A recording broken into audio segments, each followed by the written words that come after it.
Good morning. Good morning, Miss. Morning. Good morning, Miss. Good morning, madam. Morning.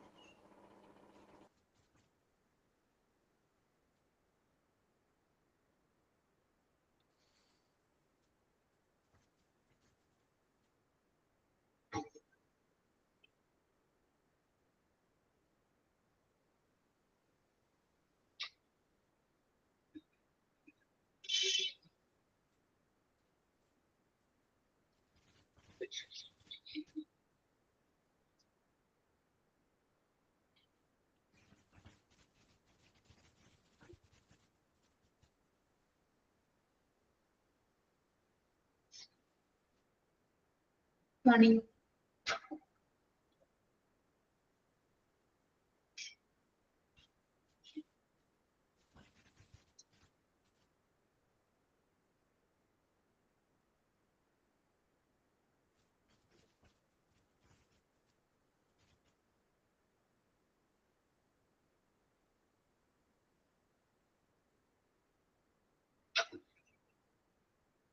എങ്ങനെ ഉണ്ടായിരുന്നു ഇന്നലെ പുതുവർഷം ആരംഭിച്ചിട്ട്?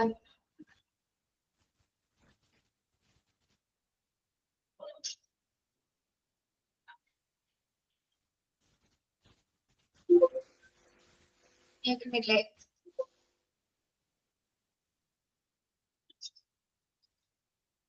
മഴയാണല്ലേ?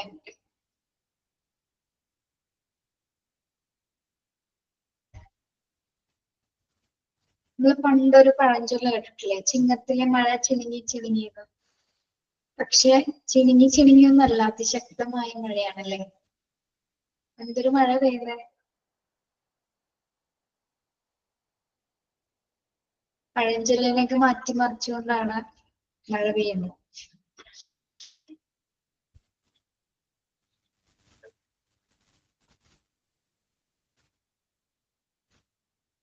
അത് ഒരു തുള്ളി ശരിക്കും ഭയങ്കര മഴ മേത്ത് നമ്മൾ കൊണ്ട വേദന എടുക്കുന്ന രീതിയിലാണ് മഴത്തുള്ളിയിൽ വീഴുന്നത്. അത്രയും സ്ട്രെസ് ചെയ്താണ് വീഴുന്നത്.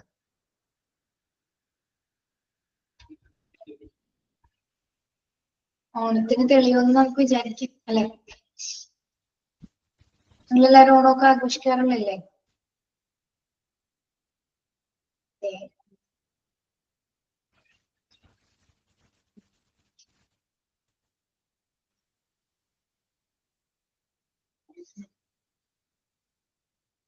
ഇന്ന് ഒട്ടും കുട്ടികളില്ലല്ലോ. 14 പേര്. 14 പേരിൽ 2 പേര് ഇവിടെയാണ്.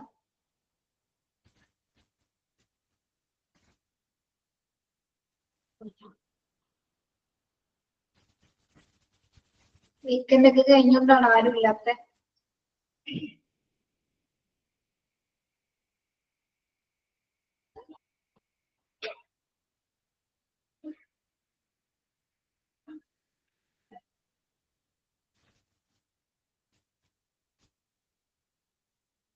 ഇന്ന് കുറെ 2-3 ജില്ലകൾക്ക് ഇന്ന് അവധി കൊടുത്തിട്ടുണ്ട് അല്ലേ? കുട്ടികളൊക്കെ ഉണ്ടോ ക്ലാസ്സിൽ? Okay. Good morning to all. നമ്മൾ ആ ഡിസാസ്റ്റർ മാനേജ്മെന്റില് എവിടെ വരെ പറഞ്ഞു? പേഴ്സണൽസിന്റെ ഡ്യൂട്ടീസ് അല്ലേ പറഞ്ഞത്? സെക്യൂരിറ്റി തുടങ്ങിയെടുക്കണം. ഡിസാസ്റ്റർ മാനേജ്മെന്റിലെ സെക്യൂരിറ്റി തുടങ്ങിയെടുക്കണം. Security. Some of the duties suggested are work in close cooperation with the local police, maintain order within outside the hospital, direct traffic so as not to block the free entry of patients carrying vehicles to and outside the hospital, protect key installation of the hospital, restrain and strictly control access to the hospital, direct entry for authorized persons to appropriate areas, protect hospital personnel and patients, and all hospital personnel should wear identity cards. ഹോസ്പിറ്റലിലെ സുരക്ഷയുമായി ബന്ധപ്പെട്ട് വരുന്ന കുറച്ച് കാര്യങ്ങൾ, പ്രത്യേകിച്ച് security department ശ്രദ്ധിക്കേണ്ട കുറച്ച് കാര്യങ്ങളാണ് ഇവിടെ സൂചിപ്പിക്കുന്നത്. ഫസ്റ്റ് വൺ എന്താണ്? Work in close cooperation with local police. എന്താണ് work in close cooperation with local police എന്ന് പറയുന്നത്?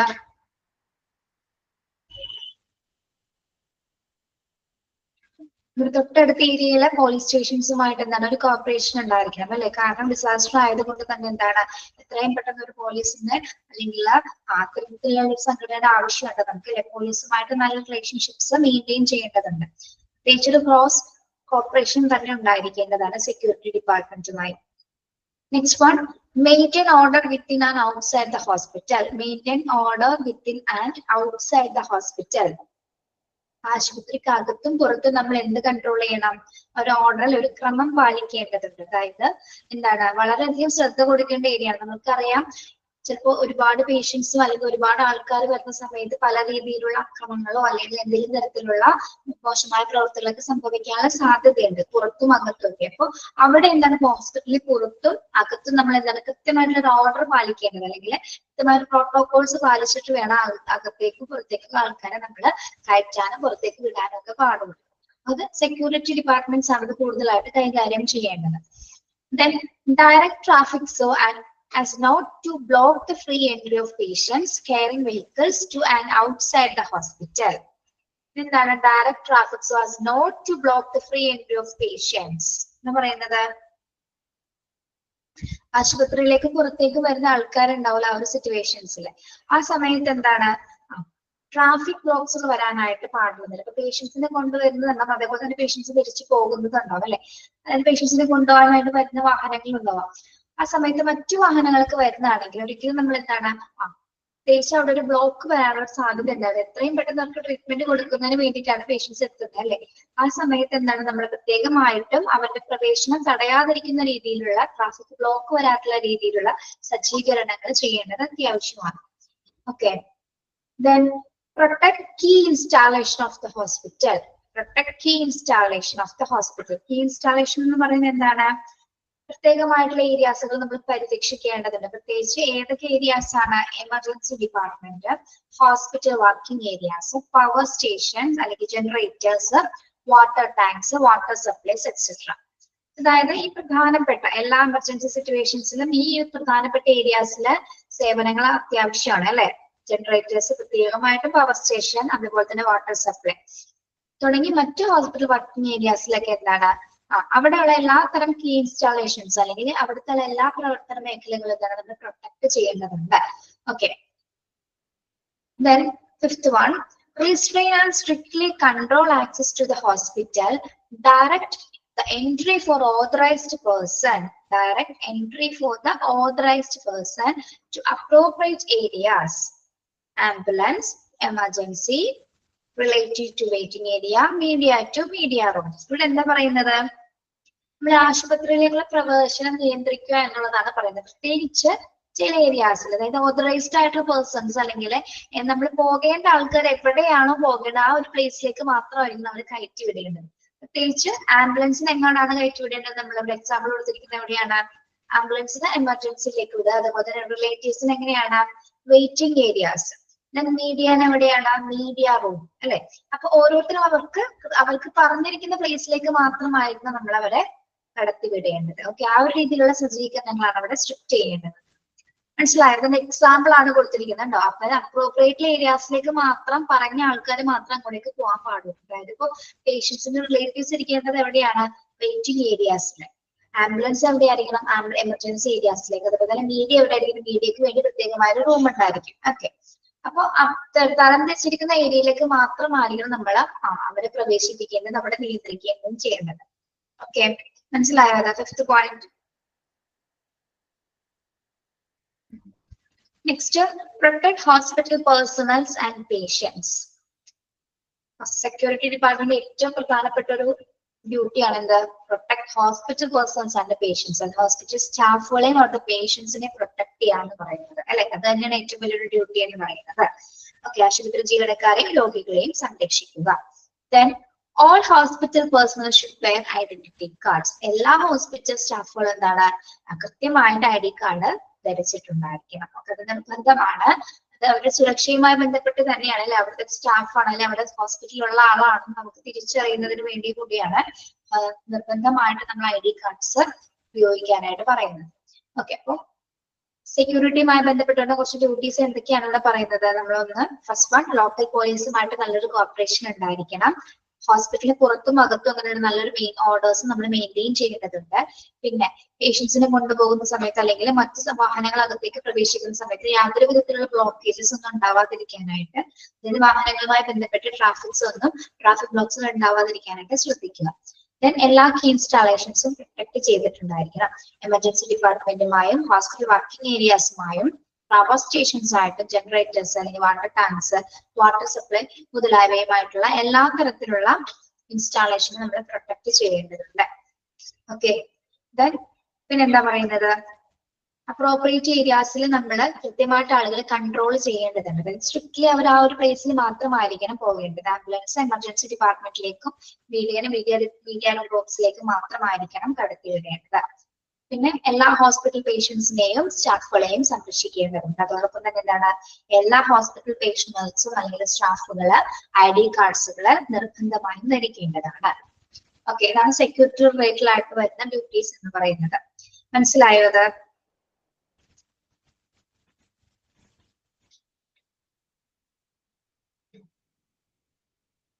ഓക്കെ,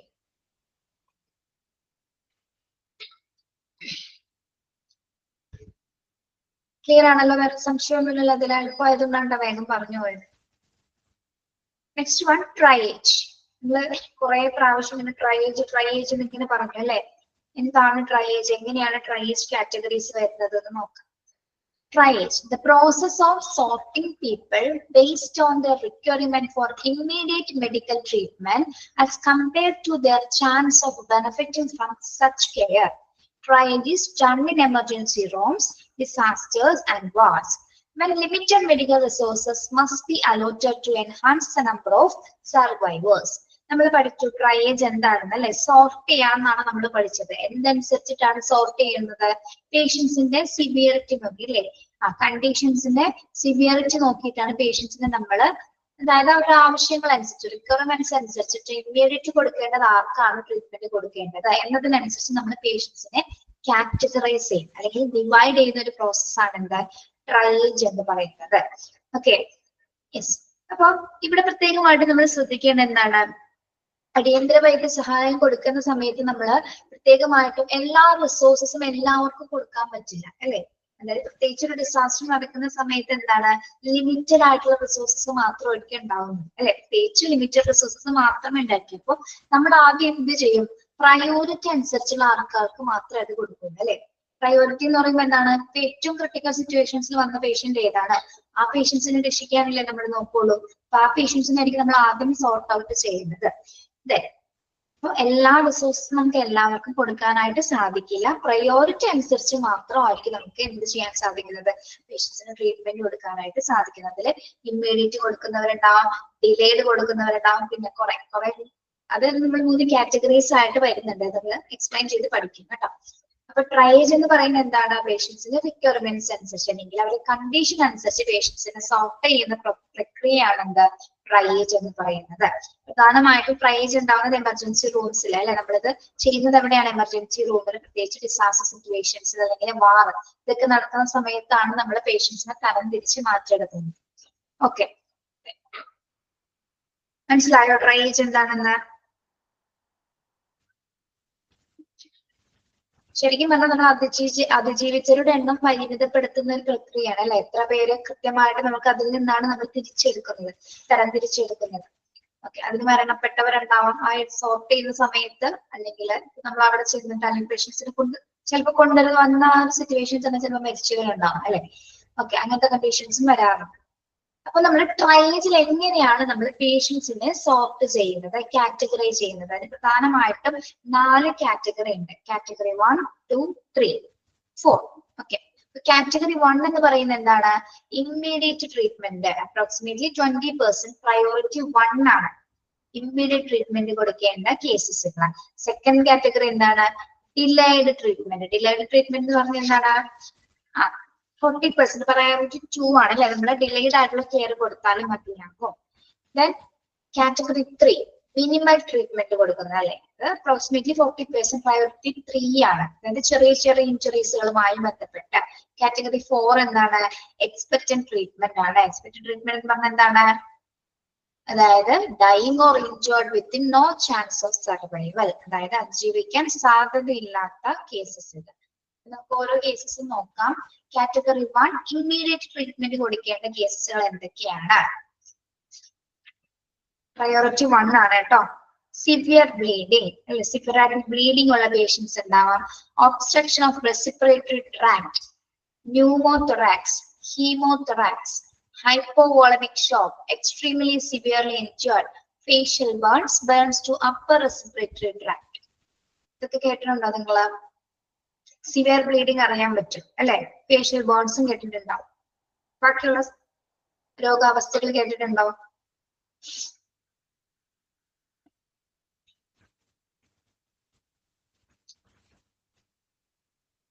പിള്ളേരെ ക്ലാസ് കേൾക്കുന്നില്ലേ? യെസ്, നോക്കാം. ഫസ്റ്റ് വൺ എന്താണ്? സിവിയർ ബ്ലീഡിംഗ് അറിയാലോ, അമിതമായിട്ടുള്ള രക്തസ്രാവമുള്ള പേഷ്യൻസുകൾ വരാം. അവർക്കായിരിക്കും നമ്മൾ ആദ്യം ട്രീറ്റ്മെന്റ് കൊടുക്കുന്നത് അല്ലെ. ബ്ലീഡിംഗ് സ്റ്റോപ്പ് ചെയ്ത് തുടങ്ങി അവരുടെ കണ്ടീഷൻ ആയിരിക്കും നമ്മൾ ആദ്യം ചെക്ക് ചെയ്യുന്നത്. Then obstruction of respiratory tract. എന്താണ് ഒബ്സ്ട്രക്ഷൻ ഓഫ് റെസ്പിറേറ്ററി ട്രാക്ട് എന്ന് പറയുന്നത്? അതായത് നമ്മുടെ ശ്വാസോച്ഛ്വാസത്തിന്, അതായത് ശ്വാസോച്ഛ്വാസം എയർവേ തടസ്സമാവുന്ന അല്ലെങ്കിൽ നമ്മുടെ ബ്രീത്തിങ് ഡിഫിക്കൽട്ടി വരുന്ന സിറ്റുവേഷൻസ്, അല്ലെങ്കിൽ നമ്മുടെ ശ്വാസനാളത്തിലെ ശ്വാസോച്ഛ്വാസം എന്താണ് തടസ്സപ്പെടുത്തുന്ന സിറ്റുവേഷൻ ആണ്, തടസ്സമാകുന്ന സിറ്റുവേഷൻ ആണ് എന്താ ഒബ്സ്ട്രക്ഷൻ ഓഫ് റെസ്പിറേറ്ററി ട്രാക്ട് എന്ന് പറയുന്നത്. ഓക്കെ, പിന്നെ നെക്സ്റ്റ് എന്താണ്? ന്യൂമോതൊറാക്സ്. എന്താണ് ന്യൂമോതൊറാക്സ് എന്ന് പറയുന്നത്? ന്യൂമോതൊറാക്സ് കേട്ടിട്ടുണ്ടോ? ന്യൂമോതൊറാക്സ് നമ്മുടെ പ്ലൂറൽ സ്പേസസില്, നെഞ്ചിന്റെ ഭിത്തിയിലുള്ള പ്ലൂറൽ സ്പേസസില് വായു തിങ്ങി നിറയുന്ന ഒരു സിറ്റുവേഷൻ ആണ് എന്ത്? ന്യൂമോതൊറാക്സ് എന്ന് പറയുന്നത്. എഴുതിയെടുക്കണോ ഓരോ സിറ്റുവേഷൻസ് എന്താണെന്ന്? അത് ജസ്റ്റ് ഒന്ന് നോട്ട് ചെയ്ത് വെച്ചോളൂ കേട്ടോ. ഇത് ന്യൂമോതൊറാക്സ് എന്ന് പറയുന്നത് മലയാളത്തിൽ മതി, ഇംഗ്ലീഷ് വേണോ? ഇംഗ്ലീഷ് പറയണോ? ഓക്കെ, അതായത് നമ്മുടെ ശ്വാസകോശത്തിനും നെഞ്ചിന്റെ ഭിത്തിക്കും ഇടയിൽ, ശ്വാസകോശത്തിനും നെഞ്ചിന്റെ ഭിത്തിക്കും ഇടയിലുള്ള സ്ഥലത്തേക്ക് വായു നിറയുമ്പോൾ ഉണ്ടാകുന്ന അവസ്ഥയാണെന്ത്? ന്യൂമോതൊറാക്സ് എന്ന് പറയുന്നത്. അതായത് നമ്മുടെ ശ്വാസകോശത്തിനും നെഞ്ചിന്റെ ചെസ്റ്റ് വാളിനും ലങ്സിനും ഇടയിലായിട്ടുള്ള ഭിത്തിയിൽ എന്ത് നിറയുന്നു? വായു, അതായത് എയർ കൂടുന്ന സിറ്റുവേഷൻസ് ആണ്, അല്ലെങ്കിൽ വായു നിറയുന്ന സിറ്റുവേഷൻ ആണെന്ത്? ന്യൂമോതൊറാക്സ് എന്ന് പറയുന്നത്. അതായത് ഈ സിറ്റുവേഷൻ എങ്ങനെയായിരിക്കും അപ്പൊ ഒരു ഡിസാസ്റ്ററിലൊക്കെ സംഭവിച്ചു കൊണ്ടുവരുന്നത്? എങ്ങനെയായിരിക്കും? പ്രത്യേകിച്ച് നമ്മള് ഈ അവസ്ഥ ഉണ്ടാകുന്ന മൂർച്ചയുള്ള എന്തെങ്കിലും സാധനങ്ങൾ, കത്തിക്കുത്തൊക്കെ പറയില്ലേ നമ്മള്, മൂർച്ചയുള്ള എന്തെങ്കിലും ഉപകരണങ്ങൾ ഉള്ളിൽ നെഞ്ചിനകത്തേക്ക് കയറുന്ന സമയത്തോ അങ്ങനെയുള്ള സിറ്റുവേഷൻസിലാണ് ന്യൂമോതൊറാക്സ് ഉണ്ടാവുന്നത്. ഓക്കെ, അല്ലെങ്കിൽ എന്തെങ്കിലും തരത്തിലുള്ള ശ്വാസകോശപരമായിട്ടുള്ള ബുദ്ധിമുട്ടുകളുള്ള പേഷ്യൻസിനും ഇത് വരാനുള്ള സാധ്യതയുണ്ട്. ഓക്കെ, ഒന്നുകൂടി പറയാം. ന്യൂമോതൊറാക്സ് എന്ന് പറയുന്നത് നമ്മുടെ ശ്വാസകോശത്തിനും നെഞ്ചിന്റെ ഭിത്തിക്കും ഇടയിലുള്ള സ്ഥലത്തേക്ക് വായു നിറയുമ്പോൾ ഉണ്ടാകുന്ന സിറ്റുവേഷൻ ആണ് ന്യൂമോതൊറാക്സ് എന്ന് പറയുന്നത്. പ്രത്യേകിച്ച് ഈ അവസ്ഥ ഉണ്ടാകുന്നത് എങ്ങനെയാണ്? മൂർച്ചയുള്ളതോ അല്ലെങ്കിൽ എന്തെങ്കിലും തുളച്ചു കയറുന്ന സമയത്താണ്, നെഞ്ചിനകത്തേക്ക് തുളച്ചു കയറുന്ന സമയത്താണ് എന്ത് സംഭവിക്കുന്നത്? ന്യൂമോതൊറാക്സ് സംഭവിക്കുന്നത്. അല്ലെങ്കിൽ എന്തെങ്കിലും തരത്തിലുള്ള ബ്രീത്തിങ് ഡിഫിക്കൽട്ടീസ് ഉള്ള പേഷ്യന്റ്, അല്ലെങ്കിൽ ശ്വാസകോശ രോഗങ്ങളുള്ള പേഷ്യൻസിനും ഇത് സംഭവിക്കാം. ഓക്കെ, മനസ്സിലായോ ന്യൂമോതൊറാക്സ് എന്താണെന്ന്? ഓക്കെ, ഇനി നോക്കൂ. അപ്പോ സെയിം സെന്റൻസ് തന്നെയാണ് അപ്പോഴേ അവിടെ തൊട്ടടുത്ത് വന്നിരിക്കുന്നത്. അപ്പൊ ഹീമോതൊറാക്സ് എന്തായിരിക്കും? Haemo is an accumulation of blood within the pleural cavity. അതായത് നമ്മുടെ ശ്വാസകോശത്തിനും അല്ലെങ്കിൽ പ്ലൂറൽ അറയുണ്ട്, നമുക്ക് പ്ലൂറൽ അറയുണ്ട് ചെസ്റ്റിനകത്തായിട്ട്, അറയില് രക്തം അടിഞ്ഞുകൂടുന്ന സിറ്റുവേഷൻ ആണെന്ത്? ഹീമോതൊറാക്സ് എന്ന് പറയുന്നത്. ഹീമോതൊറാക്സ് എന്ന് പറയുന്നത് എന്താണ്? നമ്മുടെ നെഞ്ചിന്റെ ഭിത്തിക്കും എഴുതിയെടുക്കുന്നുണ്ടോ?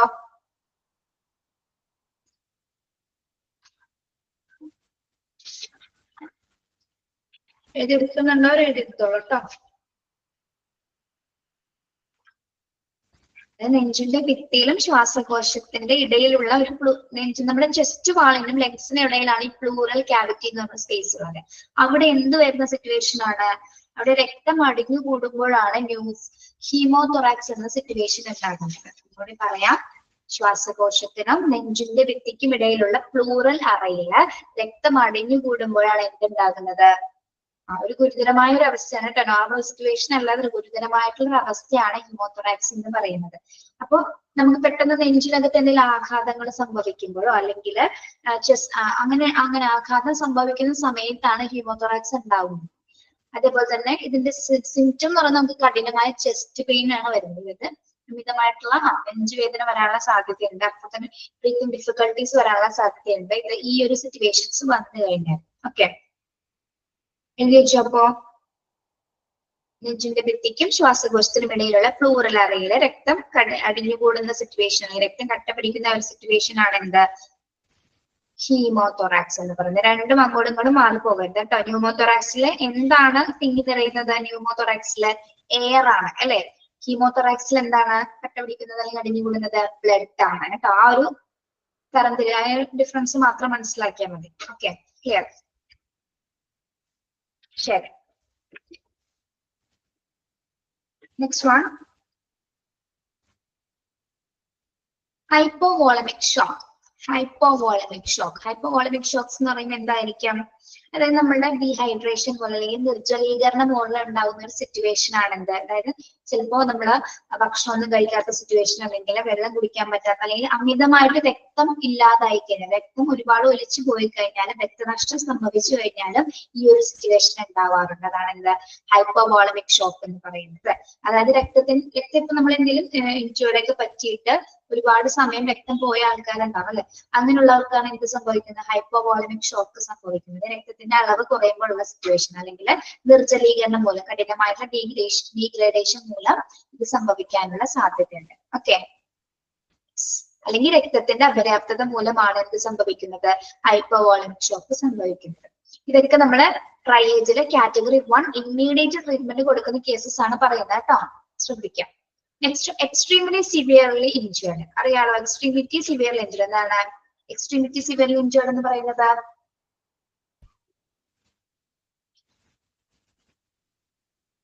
എന്ത് പറ്റിയതാണ്? എക്സ്ട്രീമിറ്റി സിവിയർലി ഇഞ്ചേർഡ് എന്ന് പറയുന്നത് ഇങ്ങനെയുള്ളൊരു ഇഞ്ചേർഡ് ആണോ പറയുന്നത്? മുറിവുകൾ, കഠിനമായ മുറിവുകൾ സംഭവിച്ച പേഷ്യൻസ് ഉണ്ടാവും ശരീരത്തിലുടനീളം. ഇപ്പൊ ആക്സിഡന്റ് ഒക്കെ സംഭവിക്കുന്ന സമയത്ത് പോലെ അമിതമായിട്ടുള്ള ഇഞ്ചേർഡ് ആയിട്ടുള്ള പേഷ്യൻസ്. പിന്നെ ഫേഷ്യൽ ബേൺസ്, ഗുരുതരമായിട്ടുള്ള പരിക്കുകൾ. ഓക്കെ, ഫേഷ്യൽ ബേൺസ് എന്താണ്? എന്തെങ്കിലും തരത്തിലുള്ള പൊള്ളലുകൾ അല്ലെ. ഫേഷ്യൽ ബേൺസ് എന്ന് പറഞ്ഞാൽ ഇപ്പൊ മുഖം പൊള്ളലുകള് ഇതൊക്കെ ഡിസാസ്റ്ററുമായി ബന്ധപ്പെട്ടതാണ്. ഫേസിൽ എന്തെങ്കിലും തരത്തില് ഷോ അല്ലെങ്കിൽ ഇലക്ട്രിസിറ്റി മൂലം അല്ലെങ്കിൽ മറ്റെന്തെങ്കിലും തരത്തിൽ ലിക്വിഡ്സ് ഒക്കെ വീണ് ഫേഷ്യൽ ബേൺസ് സംഭവിക്കും. Then burns to upper respiratory tract. Burns to upper respiratory tract. എന്താണ് burns to upper respiratory tract എന്ന് പറയുന്നത്? അതൊരു കോമൺ വൈറൽ ഇൻഫെക്ഷൻ ആണ്. അതായത് നമ്മുടെ ശ്വാസകോശത്തിന് മുകളിൽ അല്ലെങ്കിൽ എന്താണ് എന്തെങ്കിലും തരത്തിലുള്ള അണുബാധ, ശ്വാസകോശ അണുബാധ മൂലം ഉണ്ടാകുന്ന ഒരു സിറ്റുവേഷൻ ആണ് burns to upper respiratory tract എന്ന് പറയുന്നത്. ഓക്കെ, നമ്മുടെ നോസിനും അതുപോലെ തന്നെ മൂക്കിനൊക്കെ അവിടെയാണ് എന്ത് വരുന്നത്? ഇൻഫെക്ഷൻസ് വരുന്നത്. ശ്വാസകോശത്തിൽ ഉണ്ടാകുന്ന ഏതെങ്കിലും അണുബാധകൾ മൂലം ഉണ്ടാകുന്ന സിറ്റുവേഷൻ ആണ് burns to upper respiratory tract എന്ന് പറയുന്നത്. ഓക്കെ, ലിക്വിഡ്സോ കെമിക്കൽസോ അങ്ങനെ എന്തെങ്കിലുമൊക്കെ ശ്വസിക്കുകയോ അല്ലെങ്കിൽ നമ്മുടെ ഫേസിലേക്ക് വീഴുകയോ ചെയ്യുന്ന സമയത്തൊക്കെ സംഭവിക്കുന്ന ഒരു ഇൻഫെക്ഷൻ ആണ് burns to upper respiratory tract എന്ന് പറയുന്നത്. ഓക്കെ, ഇത്രേ ഉള്ളൂ. ശ്വാസകോശ അണുബാധ മൂലം ഉണ്ടാകുന്ന സിറ്റുവേഷൻസ് ആണ് ഇതൊക്കെ. യെസ്, അപ്പൊ കാറ്റഗറി 1-ലുള്ളത് എത്രയാണ്? പ്രയോറിറ്റി 1-ല് severe bleeding, obstruction of respiratory tract, pneumothorax, hemothorax, hypovolemic shock, extremity severely injured and facial burns and burns to upper respiratory tract. Category 1-ൽ ഏതൊക്കെ കാറ്റഗറികളാണെന്ന് മനസ്സിലായോ? ഏതൊക്കെ ഗുരുതരാവസ്ഥകളാണെന്ന് ക്ലിയർ ആണല്ലോ? Okay, next category 2. കാറ്റഗറി 2 എന്താണ്? ഡിലൈഡ് ട്രീറ്റ്മെന്റ് ആണ്. അപ്രോക്സിമേറ്റ്ലി 40% അല്ലെങ്കിൽ പ്രയോറിറ്റി 2. ഡിലൈഡ് ട്രീറ്റ്മെന്റ് എന്ന് പറഞ്ഞാൽ എന്താണ്? ഇമ്മീഡിയറ്റ് ആയിട്ട് കൊടുക്കണ്ട, അല്ലെങ്കിൽ വൈകിയാലും ട്രീറ്റ്മെന്റ്സ് കൊടുത്താൽ മതിയുള്ള സിറ്റുവേഷൻസ് ആണ്. പ്രത്യേകിച്ച് ഏതൊക്കെയാണ് ഇങ്ങനെയുള്ള കാറ്റഗറിയിൽ വരുന്നത്? ഏതൊക്കെ സിറ്റുവേഷൻ ആണ്? ഫ്രാക്ചേഴ്സുകൾ, ഒടിവുകള്, dislocation, abdomen injuries to abdomen, thorax, urogenital tract, skull, brain, 2 and 3 degree burns. Fractures അറിയാലോ, എന്തെങ്കിലും തരത്തിലുള്ള ഒടിവുകൾ. ഡിസ്ലൊക്കേഷൻ എന്താണ്? ഡിസ്ലൊക്കേഷൻ ഡിസ്ലൊക്കേറ്റഡ് ആവാന്ന് പറയില്ല നമ്മളെ. എന്ത് ഡിസ്ലൊക്കേറ്റഡ് അവിടുന്ന് ആവുന്ന കാര്യമാണ് പറയുന്നത്? അസ്ഥികളിൽ ഡിസ്ലൊക്കേഷൻസ് അല്ലെ, ഈ ബോൺസിൽ നമുക്ക് ഡിസ്ലൊക്കേഷൻസ് സംഭവിക്കാം. Then abdomen injuries to abdomen. Abdomen injuries എന്താണ്? Abdomen injuries. Abdomen injuries. Abdomen എന്താണ് നമ്മളുടെ വയറ് സംബന്ധമായിട്ട് എന്തെങ്കിലും തരത്തിലുള്ള മുറിവുകള്. പിന്നെ തൊറാക്സ്. തൊറാക്സ് എന്ന് പറയുന്നത് ചെസ്റ്റിൽ എന്തെങ്കിലും തരത്തിലുള്ള തടസ്സങ്ങൾ വരുന്നത്. തൊറാക്സ് എന്ന് പറയുന്നത് ചെസ്റ്റുമായി ബന്ധപ്പെട്ട് എന്തെങ്കിലും ഡിഫിക്കൽട്ടീസ് വരുന്ന സിറ്റുവേഷൻസ്. ചെറിയ ബ്രീത്തിങ് ഡിഫിക്കൽട്ടീസ് വരാം, അല്ലെങ്കിൽ ചെറിയ നെഞ്ചുവേദന, അങ്ങനെയുള്ള കാര്യങ്ങളൊക്കെ തൊറാക്സിൽ വരുന്നുണ്ട്. പിന്നെ urogenital tract. Urogenital tract. Urogenital tract എന്തായിരിക്കും? യൂറോജെനിറ്റൽ അതായത് നമ്മുടെ യൂറിനറി സിസ്റ്റവുമായി ബന്ധപ്പെട്ട് വരുന്ന, അതായത് നമ്മുടെ കിഡ്നീസ്, ബ്ലാഡർ അല്ലെങ്കിൽ മൂത്രാശയം തുടങ്ങിയ ഭാഗങ്ങളായിട്ട് വരുന്ന ഇൻഫെക്ഷൻസ് ആണ് എന്ത്? യൂറോജെനിറ്റൽ ട്രാക്ട് എന്ന് പറയുന്നത്. UTI എന്നൊക്കെ പറയും. Okay, yes. ഭയങ്കര ബുദ്ധിമുട്ടാണ് അത് വന്നാലും, ബുദ്ധിമുട്ട് തന്നെയാണ്. പക്ഷെ നമുക്കത് ഡിലേഡ് ട്രീറ്റ്മെന്റ് കൊടുക്കാൻ പറ്റുന്ന സിറ്റുവേഷൻസ് ആണ് കേട്ടോ. യെസ്. Next skull. സ്കൾ എന്താണ്? സ്കൾ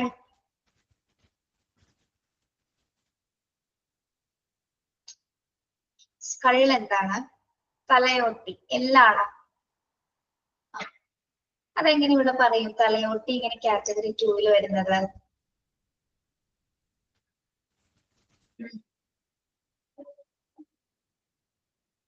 എന്തെങ്കിലും തരത്തില് പൊട്ടലല്ല, ആക്സിഡന്റ് കേസസിൽ ചിലപ്പോ സ്കൾ ബ്രെയിൻ എന്നുള്ളത് റിലേറ്റ് ചെയ്ത് വരുന്നതാണ് കേട്ടോ. അത് ആക്സിഡന്റ് കേസിലൊക്കെ ചിലപ്പോ അമിത ആഘാതം മൂലം പക്ഷെ വീണിട്ടുണ്ടെങ്കിലും പൊട്ടിയിട്ടുണ്ടാവില്ല അവർക്ക്, അല്ലെ?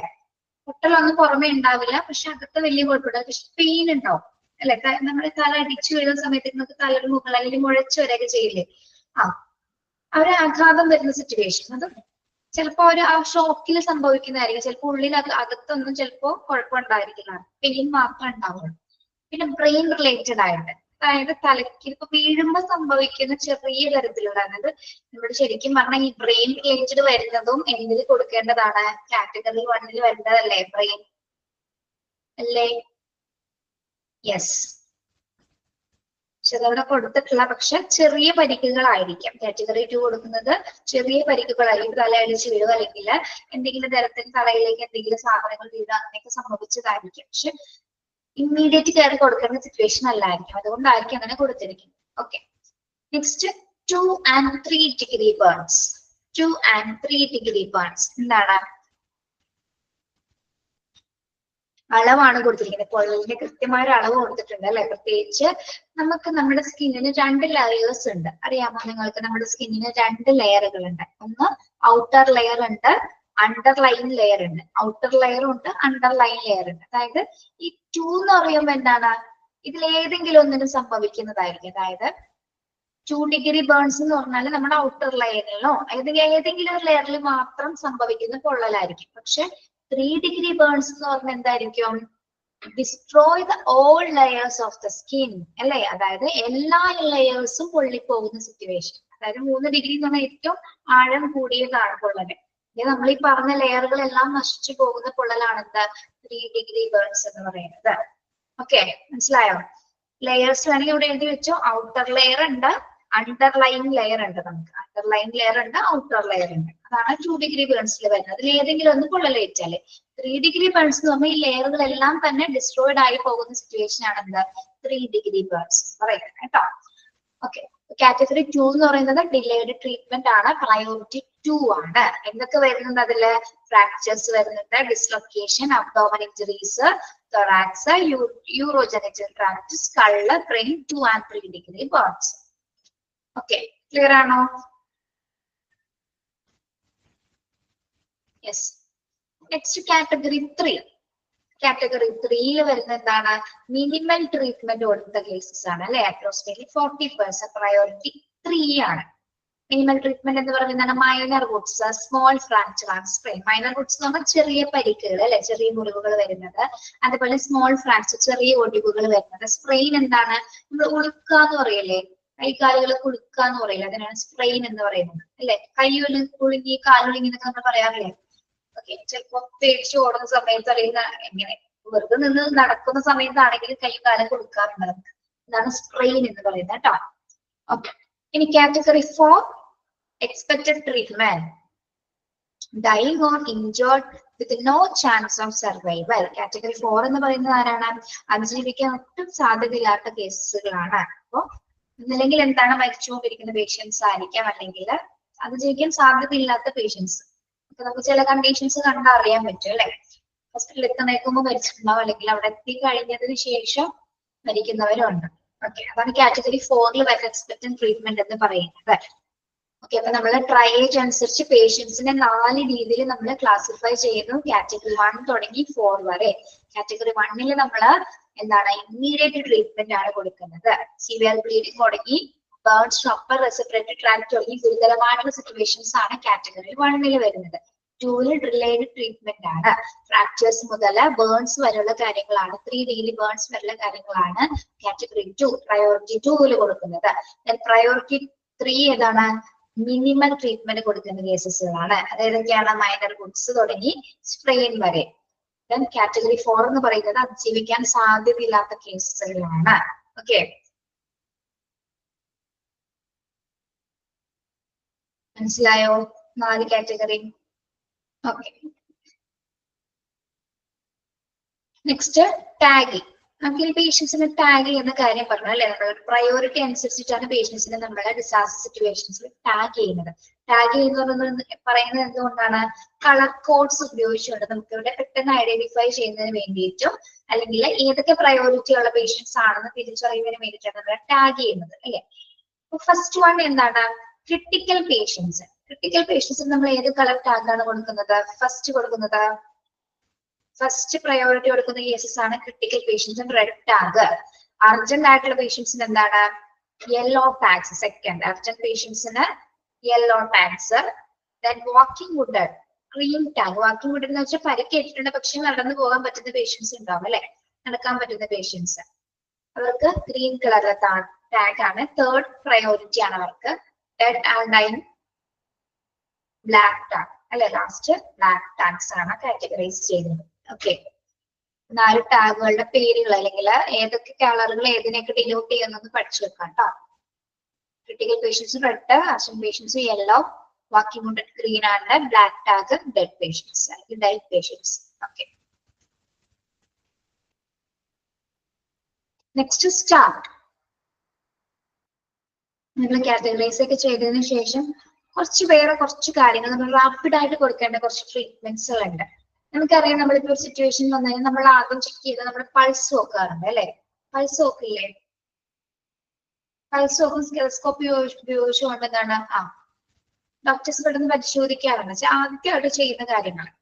വേറെ പ്രശ്നങ്ങളൊന്നും ഇല്ല അങ്ങനെ കാണുന്നുണ്ടെങ്കിൽ, അല്ലെങ്കിൽ അൺകോൺഷ്യസ് ആണെങ്കിൽ കോൺഷ്യസ് ആയുള്ള പേഷ്യൻസ് ആണ് നമ്മൾ അത് ആദ്യം ചെയ്യണം. എന്താണ് സ്റ്റാർട്ട് എന്ന് നമുക്ക് നോക്കാം. Start mean simple triage and rapid treatment. അതിന്റെ എക്സ്പാൻഷൻ എന്താണ്? S for simple, T for triage, A for and എന്നാണ് സൂചിപ്പിക്കുന്നത് കേട്ടോ. And R for rapid and T for treatment. That is simple triage and rapid treatment ആണ് the start എന്ന് പറയുന്നത്. Simple triage and rapid treatment. വരുന്ന patients എന്താണ് first നമ്മൾ എന്ത് ചെയ്യണം? സിമ്പിൾ ആയിട്ട് പെട്ടെന്ന് തന്നെ സോൾവ് ചെയ്യുക. റാപ്പിഡ് ആയിട്ടുള്ള ട്രീറ്റ്മെന്റ് അവർക്ക് കൊടുക്കുന്ന പ്രൊസീജിയർ ആണ് സ്റ്റാർട്ട് എന്ന് പറയുന്നത്. It's the method of quickly recognizing victims who have immediately life-threatening injuries and who have the best chance of surviving. എങ്ങനെയുള്ളവർക്കാണ് സ്റ്റാർട്ട് ട്രീറ്റ്മെന്റ് കൊടുക്കുന്നത്? ഇങ്ങനെയുള്ളവർക്കാണ് ഉടനടി ജീവൻ ഭീഷണിയായവർക്ക്, അല്ലെങ്കിൽ മിതമായിട്ടുള്ള പരിക്കുകൾ സംഭവിച്ച അല്ലെങ്കിൽ ലൈഫ് ത്രെറ്റനിങ് സിറ്റുവേഷൻസ് ഉള്ള പേഷ്യൻസിനാണ് നമ്മൾ പെട്ടെന്ന് എന്ത് കൊടുക്കുന്നത്? Simple triage and rapid treatment കൊടുക്കുന്നത് അല്ലെ. സ്റ്റാർട്ട് എന്ന പ്രോസസ്സ് കൊടുക്കുന്നത്. ഓക്കെ, അതായത് ഉടനടി എന്തെങ്കിലും തരത്തിൽ അപകടങ്ങൾ സംഭവിച്ചു അല്ലെങ്കിൽ ജീവന് ഭീഷണിയായിട്ട് വരുന്ന അല്ലെങ്കിൽ അമിതമായി പരിക്കേറ്റവരൊക്കെയാണ് നമ്മൾ അവർക്കാണ് നമ്മൾ ഫസ്റ്റ് ട്രീറ്റ്മെന്റ് കൊടുക്കുന്നത്.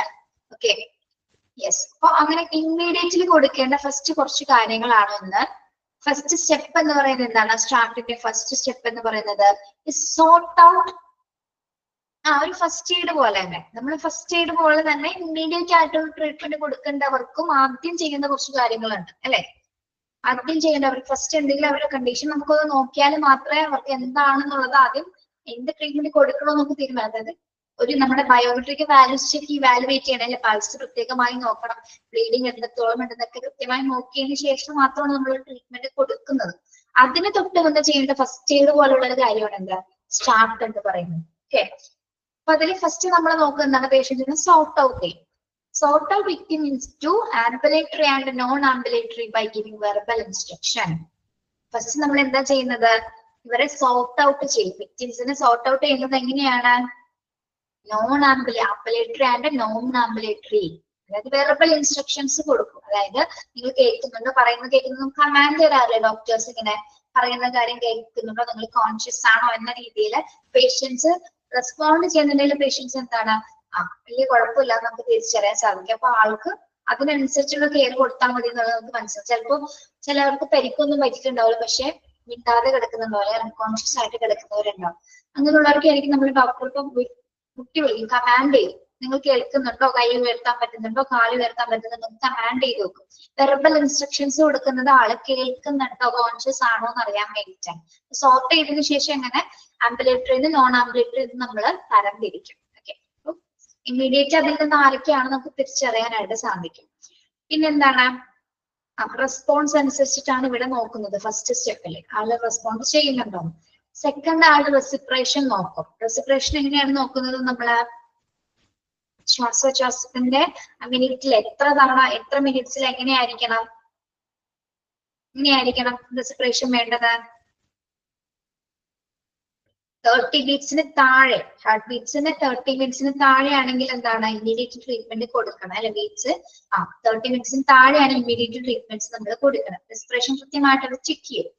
ദെൻ അതിനുശേഷം റെസിപ്രേഷൻ നോക്കിയതിനു ശേഷമാണ് പെർഫ്യൂഷൻ നോക്കുന്നത്. പെർഫ്യൂഷൻ എന്താണ്, rapid pulse present or not. Perfusion means എന്താണ്, ഇവിടെ എന്താണ് ചെക്ക് ചെയ്യുന്നത്, പെർഫ്യൂഷൻ എന്ന് പറയുന്നത് ഒരു പ്രോസസ് ആണ്. നമ്മുടെ ബ്ലഡ് ഫ്ലോ ഇവാലുവേറ്റ് ചെയ്യുന്നത് അല്ലെങ്കിൽ ബ്ലഡ് ഫ്ലോ സർക്കുലേഷൻസ് നോക്കുന്നതാണ് എന്ത്, റേഡിയൽ പൾസ് പ്രസന്റ് ആണോ അല്ലയോ, പൾസ് ഉണ്ടോ ഇല്ലയെന്ന് നോക്കും. അതാണ് പെർഫ്യൂഷൻ കേട്ടോ. ഓക്കെ, ചിലരില് അവർക്ക് ഡോക്ടേഴ്സിന് അറിയാൻ പറ്റും അതിന്റെ വോളിയം കറക്റ്റ് ആയിട്ട് പിടിക്കുന്ന സമയത്ത്. എവിടെയാണ് പൾസ് നോക്കുന്നത് നമ്മള്, ഇവിടെയാണ്, ഇവിടെ ഒരു വെയിൻ ഉണ്ട് അല്ലേ, ഇവിടെ ആയിട്ട് ഒരു വെയിൻ ഉണ്ട്. അവിടെ കൃത്യമായിട്ട് നിങ്ങളൊന്ന് ചെക്ക് ചെയ്താൽ തന്നെ, റിസ്റ്റിന്റെ അവിടെ ചെക്ക് ചെയ്താൽ തന്നെ നമുക്ക് അറിയാൻ പറ്റും നമ്മുടെ ബീറ്റ്സ്. ഓക്കെ, ദെൻ പെർഫ്യൂഷൻ നോക്കും, പൾസ് ഉണ്ടോ ഇല്ലേന്ന് ആദ്യം ചെക്ക് ചെയ്തു. ദെൻ ഈ പെർഫ്യൂഷൻസിൽ വരുന്നത് തന്നെയാണ് അടുത്തത് ക്യാപ്പിലറി റീഫിൽ. നോക്കൂ, പെർഫ്യൂഷനിൽ ആദ്യം എ എന്ന് പറയുന്നതാണ് നമ്മൾ പൾസ് ഉണ്ടോ ഇല്ലയോ എന്ന് നോക്കുന്നത്. സെക്കൻഡ് വൺ എന്താണ്, ക്യാപ്പിലറി റീഫിൽ അല്ലെങ്കിൽ blanch test on nail bed. White to red in 2 seconds. നമ്മൾ ഈ സംഭവം ചെയ്തിട്ടുണ്ടോ, ഡോക്ടേഴ്സ് ഇങ്ങനെ പിടിക്കുന്നുണ്ടായിട്ടില്ല നമ്മുടെ നെയിലിന്റെ തുമ്പത്തായിട്ട് ഞെക്കി പിടിക്കും ഒരു 2 seconds. ദെൻ നമ്മൾ അത് വിട്ട് കഴിയുന്ന സമയത്ത് എന്താണ്, അവിടെ റെഡ് കളർ കാണാൻ പറ്റും അല്ലെ, റെഡ് കളർ കാണാൻ പറ്റും. ഇൻ കേസ് അതെന്തിനു വേണ്ടിയിട്ടാണ് നമ്മൾ നോക്കുന്നത്, ബ്ലഡിന്റെ ഫ്ലോ ഇവാലുവേറ്റ് ചെയ്യുന്നതാണ്. അപ്പൊ പിടിച്ചു കഴിഞ്ഞ് വിട്ട് കഴിഞ്ഞ് ഇവിടെ റെഡ് കളർ ആയിരിക്കും കാണുന്നത്. അല്ലാത്ത പക്ഷം എന്താണ്, ബ്ലഡ് ഫ്ലോ ഇല്ലെന്നാണെങ്കിൽ അവിടെ വെളുത്ത കളറിലായിരിക്കും, അത് വൈറ്റ് കളറിലായിരിക്കും വരുന്നത്. Okay, yes. അപ്പൊ ഈ ബ്ലാഞ്ച് ടെസ്റ്റ് അല്ലെങ്കിൽ കാപ്പിലറി റീഫിൽ ടെസ്റ്റ് എന്ന് പറയുന്നത് എന്തിനാണ്, നമ്മുടെ നെയിൽ ബെഡ് എന്ന് ഉദ്ദേശിക്കുന്നത് നമ്മുടെ വിരലിന്റെ ഏറ്റവും തുമ്പത്തുള്ള ഭാഗമാണ് കേട്ടോ.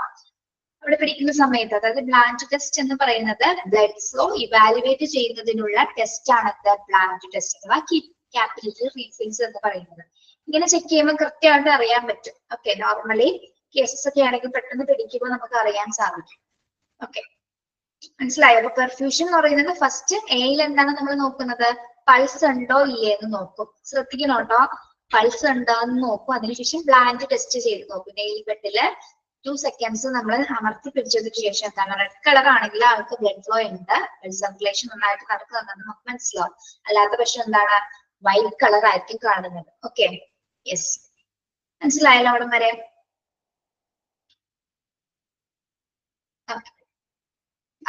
അറിയില്ലെങ്കിൽ ചോദിക്കണം കേട്ടോ. ഓക്കെ, മെന്റൽ സ്റ്റാറ്റസ് നോക്കി. പേഷ്യന്റിന്റെ മെന്റൽ സ്റ്റാറ്റസ് നമ്മൾ നോക്കേണ്ടത് നമ്മൾ ആദ്യം പറഞ്ഞ പോലെ തന്നെ റെസ്പോൺസ് നോക്കണം അല്ലെ. Whether he or she can flow commands, follow എന്നാണ് കേട്ടോ, ഫോളോ എന്നാണ്, ഫ്ലോ അല്ല, ഫോളോ കമാൻഡ്സ് ട്രീറ്റ്മെന്റ് ഡ്യൂറിങ്. അതായത് മെന്റൽ സ്റ്റാറ്റസ് എന്ന് പറഞ്ഞാൽ പേഷ്യൻസിന്റെ മെന്റൽ സ്റ്റാറ്റസ് എന്ന് പറയുന്നത് ഡോക്ടർ പറയുന്ന കാര്യങ്ങൾ, നഴ്സ് പറയുന്ന കാര്യങ്ങളില് പേഷ്യന്റ് റെസ്പോണ്ട് ചെയ്യുന്നുണ്ടോ അല്ലെ? അതായത് ഒന്ന് ചരിഞ്ഞ് കിടക്കും, അല്ലെങ്കിൽ ഒന്ന് കണ്ണ് തുറക്കും, അല്ലെങ്കിൽ കൈ വിരലുകൾ നിർത്താനൊക്കെ പറഞ്ഞ വെർബൽ ഇൻസ്ട്രക്ഷൻസ് കൊടുക്കുക. ആ സമയത്ത് ആ കമാൻഡിനോട് ആള് റെസ്പോണ്ട് ചെയ്യുന്നുണ്ട്. ആള് മെന്റലി കോൺഷ്യസ് ആണെങ്കിൽ എന്താണ്, ഡോക്ടർ പറയുന്നതനുസരിച്ചിട്ട് ആള് തിരികെ മറിയൊക്കെ ചെയ്യും അല്ലെ. കോൺഷ്യസ് അല്ലെങ്കിൽ എന്താണ്, ഒരു റെസ്പോൺസ് ഉണ്ടാവില്ല. ഓക്കെ, അപ്പൊ നമ്മൾ എന്ത് ചെയ്യും, ഇമ്മീഡിയറ്റ് ആയിട്ട് ട്രീറ്റ്മെന്റ് അപ്പൊ തന്നെ കൊടുക്കും. ഓക്കെ, ഇനി ഇപ്പൊ മെന്റൽ സ്റ്റാറ്റസ് നോക്കുന്ന സമയത്ത് പിന്നെ എന്തൊക്കെ കാര്യങ്ങൾ നോക്കും? മെന്റൽ സ്റ്റാറ്റസ് എന്ന് പറയുന്നത് 4th പോയിന്റ് ആണ്. അവിടെ 1 എന്നാണ് കിടക്കുന്നത് കേട്ടോ, അതൊന്ന് തിരിച്ചേക്കണേ. 1 എന്നാണ് കിടക്കുന്നത് കേട്ടോ.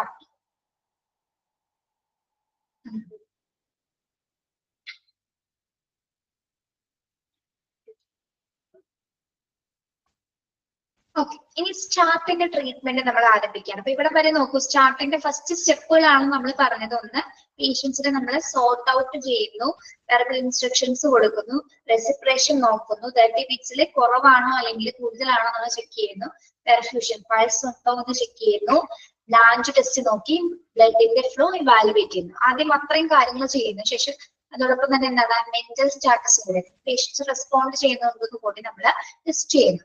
ഇനി സ്റ്റാർട്ട് പ്രോസസ് ആരംഭിക്കുന്നത് എങ്ങനെയാണ്? Open the airway. ഇതെല്ലാം കഴിഞ്ഞതിന് ശേഷം open the airway, airway open ചെയ്യുന്നു അല്ലെ.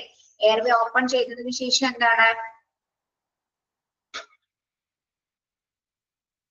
ബ്രീത്തിങ് ഉണ്ടോ എന്ന് നമുക്ക് കൃത്യമായിട്ട് അറിയാൻ പറ്റും. അല്ലെങ്കിൽ ആള് മരിച്ചുകൊണ്ടിരിക്കുകയാണോ എന്നുള്ളത്, അല്ലെങ്കിൽ ഇമ്മീഡിയറ്റ് ട്രീറ്റ്മെന്റ് അവിടെ കൊടുക്കണോ എന്നുള്ളത് എയർവേ ഓപ്പൺ ചെയ്യുന്ന സമയത്ത് അറിയാൻ സാധിക്കും.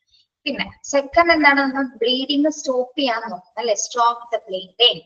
Then third one എന്താണ്, elevate the legs for shock. Elevate the legs for shock. എന്താണ് elevate the legs for shock എന്ന് പറയുന്നത്? നമ്മൾ ചില ഡോക്ടേഴ്സ് കാലുകളൊക്കെ നമ്മൾ ഉയർത്തുന്ന കണ്ടിട്ടില്ല ചില സിറ്റുവേഷൻസ്. ഇപ്പൊ അൺകോൺഷ്യസ് ആയിട്ടുള്ള പേഷ്യന്റ് ആണെങ്കിൽ കൂടി എന്താണ്, കൈകൾ ഉയർത്തും, കാലുകളൊക്കെ ഉയർത്തി നോക്കാറുണ്ട്. എന്തിനു വേണ്ടിയിട്ടാണ്? രക്തയോട്ടം വർദ്ധിപ്പിക്കും. നമ്മൾ കേട്ടിട്ടുണ്ട് അല്ലെ, ആ ബ്ലഡ് ഫ്ലോ കൂട്ടാൻ വേണ്ടിയിട്ടാണ്. അതായത് രക്തയോട്ടം വർദ്ധിപ്പിക്കുന്നതിന് വേണ്ടി, രക്തം കട്ട പിടിപ്പിക്കാതിരിക്കാൻ വേണ്ടിയിട്ട്. അല്ലെങ്കിൽ നമ്മള് ഈ ഒരു സിറ്റുവേഷനിൽ ഏതെങ്കിലും നമ്മുടെ അവയവങ്ങളിൽ അല്ലെങ്കിൽ ഏതെങ്കിലും ഭാഗങ്ങളിൽ രക്തം കട്ട പിടിച്ചിരിക്കുന്ന സിറ്റുവേഷൻസ് ഉണ്ടാവും അല്ലെ. അത്തരം സിറ്റുവേഷൻസ് ഇല്ലാതാക്കാൻ വേണ്ടിയിട്ടാണ് എന്ത്, അല്ലെങ്കിൽ അപ്പൊ അങ്ങനെ കട്ട പിടിച്ച് നിന്നാൽ എന്താണ്, ഏതെങ്കിലും അവയവങ്ങൾ സ്റ്റോപ്പ് ആയി പോകാനുള്ള സാധ്യതയുണ്ട് അല്ലെ, പ്രവർത്തനരഹിതമാകാനുള്ള സാധ്യതയുണ്ട്.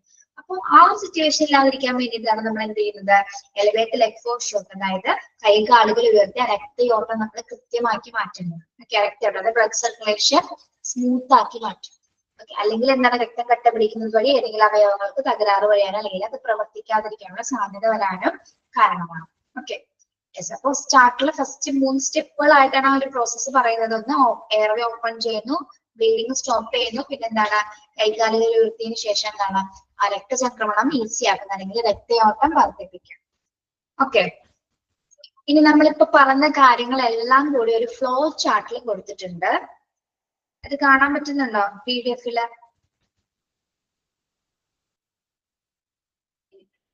ഓക്കെ, ഇതൊന്ന് ശ്രദ്ധിച്ചിരിക്കണേ. ഇതൊന്നും ക്വസ്റ്റ്യൻസ് ഒന്നും വരാറില്ല, പക്ഷെ നമ്മൾ എന്താണ് കാര്യങ്ങളെന്ന് അറിഞ്ഞിരിക്കാം. ഇതുവരെ ചോദിച്ചാൽ കണ്ടിട്ടില്ല കേട്ടോ.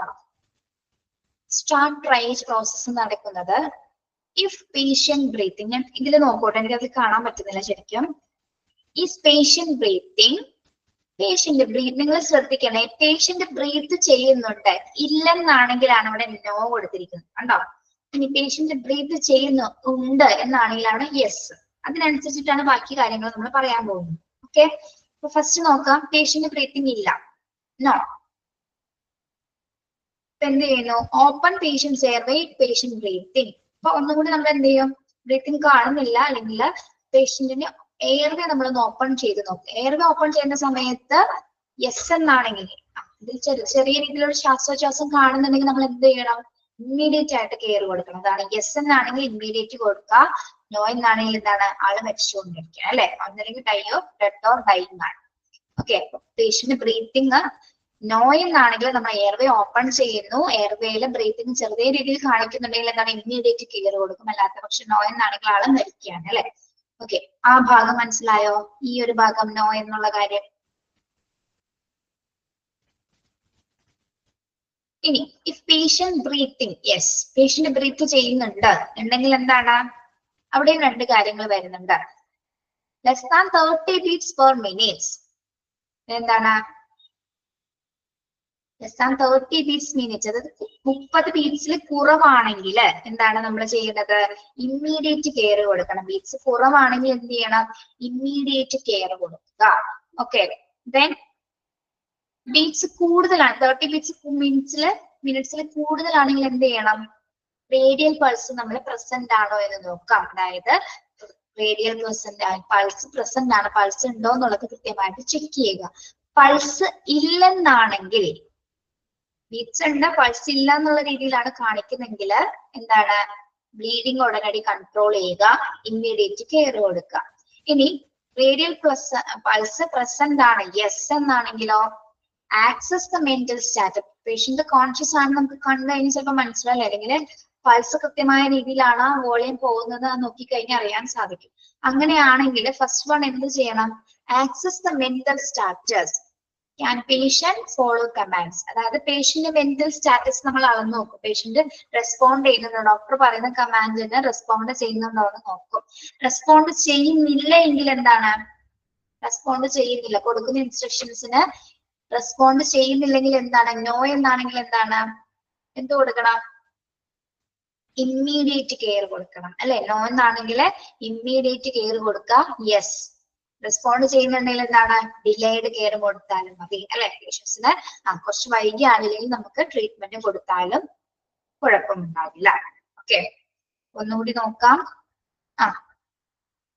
പൾസ് ഫോളോ കമാൻഡിൽ നിന്ന് റെസ്പോണ്ട് ചെയ്യില്ലെങ്കിൽ മാത്രമാണ് നമ്മൾ എന്ത് കൊടുക്കേണ്ടത്? ഇമ്മീഡിയറ്റ് ആയിട്ട് കെയർ കൊടുക്കേണ്ടത്. റെസ്പോണ്ട് ചെയ്യുന്നുണ്ട്, നമ്മൾ പറയുന്ന കാര്യങ്ങൾക്ക് ആൾ തിരിച്ച് മറുപടി പറയുന്നുണ്ട്, മുകളിൽ നിന്നൊക്കെ ഉണ്ടെങ്കിൽ എന്താണ്? ഡിലേഡ് ആയിട്ട് ആൾക്ക് ട്രീറ്റ്മെന്റ് കൊടുത്താലും മതി. ഓക്കെ, സ്റ്റാർട്ട് റേസ് പ്രോസസ് എന്ന് പറയുന്നത് എങ്ങനെയാണ്? പേഷ്യന്റിന്റെ ബ്രീത്തിങ് ഉണ്ടെന്നാണെങ്കിൽ എന്താണ്? ബീറ്റ്സ് നോക്കും, എത്ര ബീറ്റ്സ് താഴെയാണ്, എത്ര ബീറ്റ്സ് മുകളിലാണെന്നുള്ളത് കൃത്യമായി ചെക്ക് ചെയ്തതിനു ശേഷം ഇല്ലെന്നാണെങ്കിൽ കംപ്ലീറ്റ് കൺട്രോൾ ചെയ്യും, ഇമ്മീഡിയറ്റ് കെയർ കൊടുക്കും. റേഡിയൽ പൾസ് പ്രസന്റ് ആണെങ്കിൽ എന്താണ്? മെന്റൽ സ്റ്റാറ്റസ് ആക്സസ് ചെയ്യും. ആക്സസ് ചെയ്യുമ്പോൾ ആള് കമാൻഡ്സ് ഫോളോ ചെയ്യുന്നുണ്ടെങ്കിൽ എന്താണ്? ഡിലേഡ് ട്രീറ്റ്മെന്റ് കൊടുക്കും. ഫോളോ ചെയ്യുന്നില്ലെങ്കിലാണ് എന്ത്? ഇമ്മീഡിയറ്റ് ആയിട്ട് നമ്മൾ കെയർ കൊടുക്കുക. ഓക്കെ, മനസ്സിലായോ? അതൊന്ന് വായിച്ചു നോക്കിയേ.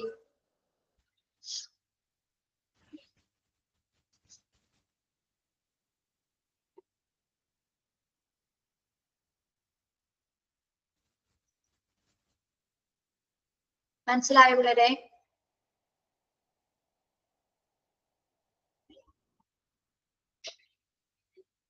ക്ലിയർ ആണല്ലോ?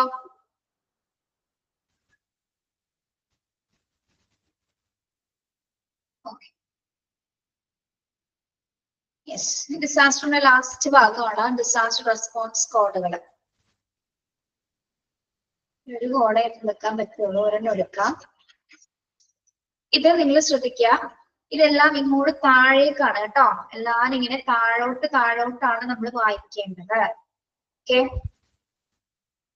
കോഡ് റെഡ് നമുക്ക് കുറച്ച് കോഡ്സ് കൊടുത്തിട്ടുണ്ട്. ഫസ്റ്റ് കോഡ് നമുക്ക് നോക്കാം. കോഡ് റെഡ് മാത്രമേ നിൽക്കാൻ പറ്റുള്ളൂ. Fire, smoke, or the order of something burning, initiate code red team, alert as per fire manual info 500. Code red എന്തിനു വേണ്ടിയാണ് ഉപയോഗിക്കുന്നത്?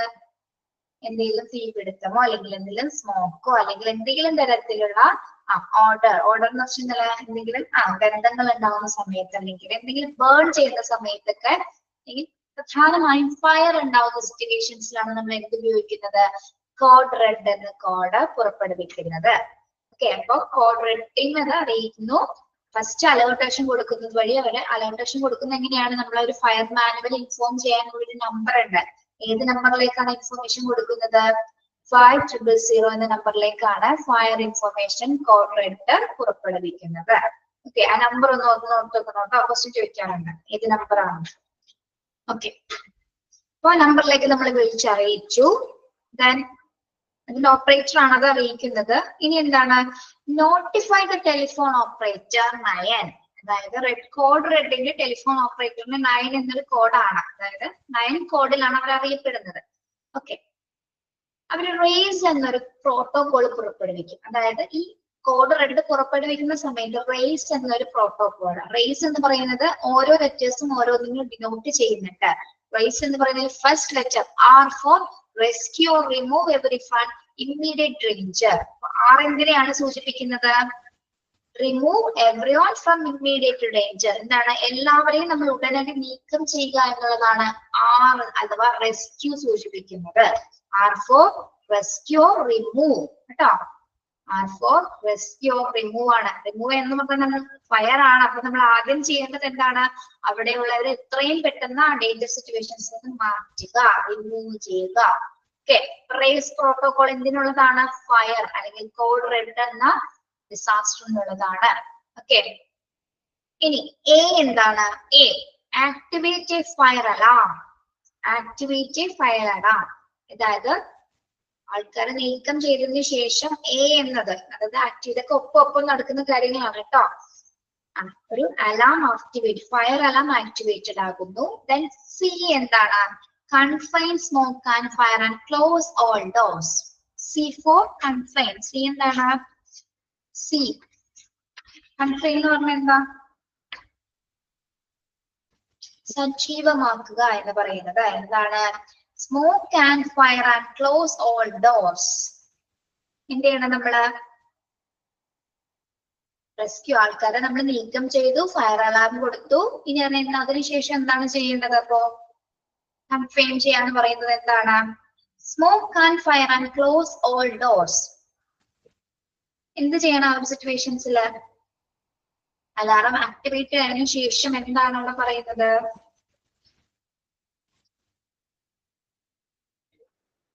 എല്ലാ ഡോർസുകളും ക്ലോസ് ചെയ്യുക അല്ലെ? C for confine. അതൊക്കെ സജീവമാക്കുക എന്നുള്ള ഒരു മീനിങ് ആണ് കേട്ടോ.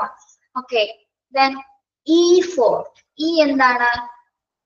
Extinguish the fire if possible. Extinguish എന്താണ്? ഫയർ നമ്മൾ നിയന്ത്രിക്കുക. എക്സ്റ്റിങ്ക്യൂഷർ കണ്ടിട്ടില്ലേ നമ്മൾ ഹോസ്പിറ്റൽസിലെ? Okay, yes, E for extinguisher, fire കെടുത്താൻ വേണ്ടിയിട്ട്. Then no alert. Alert others by shouting code red. ഇതെല്ലാം കൊടുക്കുന്നതിനോടൊപ്പം തന്നെ എന്താണ്? കോഡ് റെഡ് എന്ന അലേർട്ടേഷൻ കൊടുക്കും. കോഡ് റെഡ് എന്നുള്ള രീതിയിൽ അത് ആ ശബ്ദം പുറപ്പെടുവിക്കുന്ന ആ ഒരു ഡിക്ലറേഷൻ കൊടുക്കുകയാണ്. എന്താണ്? ഫയർ സിറ്റുവേഷൻ, ഫയർ ഡിസാസ്റ്റർ ആണെന്നുള്ളത് അറിയിക്കുന്നതിന് വേണ്ടിയിട്ട് ഒന്നുകൂടി എന്താണ്? അലേർട്ടേഷൻ ഷൗട്ട് ചെയ്ത് പറയുന്നു. ഓക്കെ, കോഡ് റെഡ് എന്ന് പുറപ്പെടുവിക്കുന്നു. ഓക്കെ, എന്നോട് ശ്രദ്ധിക്കുക. കോഡ് റെഡ് എന്തിനാണ്? ഫയറിന് വേണ്ടിയിട്ടാണ്. അതിന്റെ കോഡ് എന്ന് പറയുന്നത്, ഫയർ മാനുവൽ ഇൻഫോം ചെയ്യേണ്ട നമ്പർ എന്ന് പറയുന്നത് 5000 ആണ്. ടെലിഫോൺ ഓപ്പറേറ്ററുടെ കോഡ് എന്ന് പറയുന്നത് 9 ആണ്. അദ്ദേഹമാണ് റേസ് എന്ന പ്രോട്ടോകോൾ കൊടുക്കുന്നത് അല്ലെ? റേസ് ഫോർ ആ ഓരോ ലെറ്റേഴ്സ് എന്തിനു ഡിനോട്ട് ചെയ്യുന്നു പഠിക്കണം. R for rescue, then A for alertation, active alarm, activate a fire alarm, then C for confine and E for extinguish. Okay, മനസ്സിലായോ ഒരു കാര്യം? ഇത്രയും കാര്യങ്ങൾ മനസ്സിലായോ? ഓക്കെ, ഇനി എന്താണ്? In other areas or area away from the alarm location, close all the doors and windows even if you are not located in that alarm area. Watch for signs for fire and smoke. Do not use elevators. Report to the assigned work area and wait for instructions. ഇനി എന്താ പറയുന്നത്?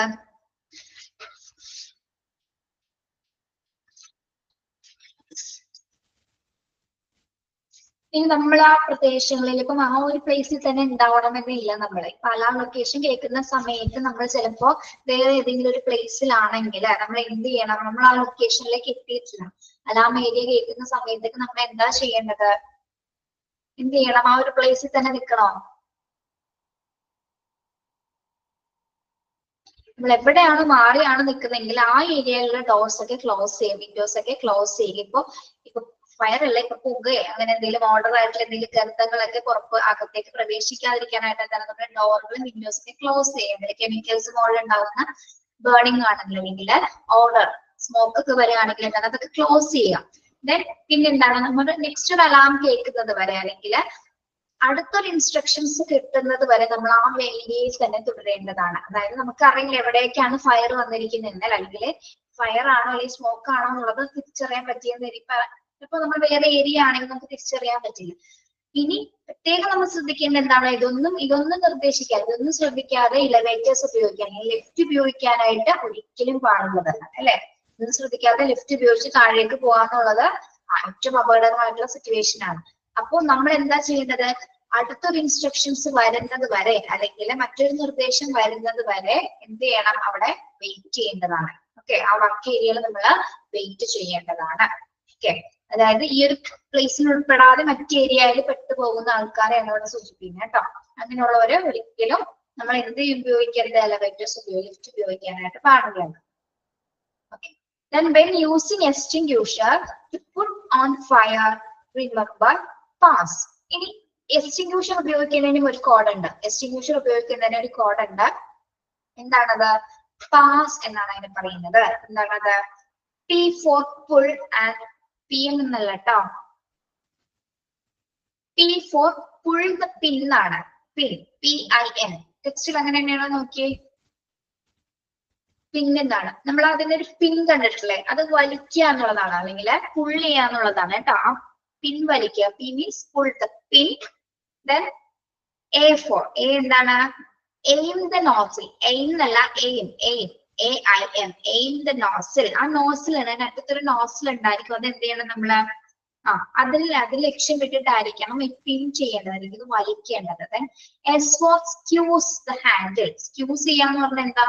Squeeze നമ്മൾ ഞെക്കുക അല്ലെ, ആ handle നന്നായിട്ട് press ചെയ്യാം. Then S for sweep, പിന്നെ side to side motion. നിങ്ങൾ കണ്ടിട്ടില്ലേ എക്സ്റ്റിങ്ക്യൂഷർ യൂസ് ചെയ്യുന്നത് പിൻ വലിച്ചതിന് ശേഷം നന്നായിട്ട് പ്രസ് ചെയ്തതിനു ശേഷം നമ്മൾ ഇങ്ങനെ കാണിക്കുന്ന കണ്ടിട്ടില്ലേ?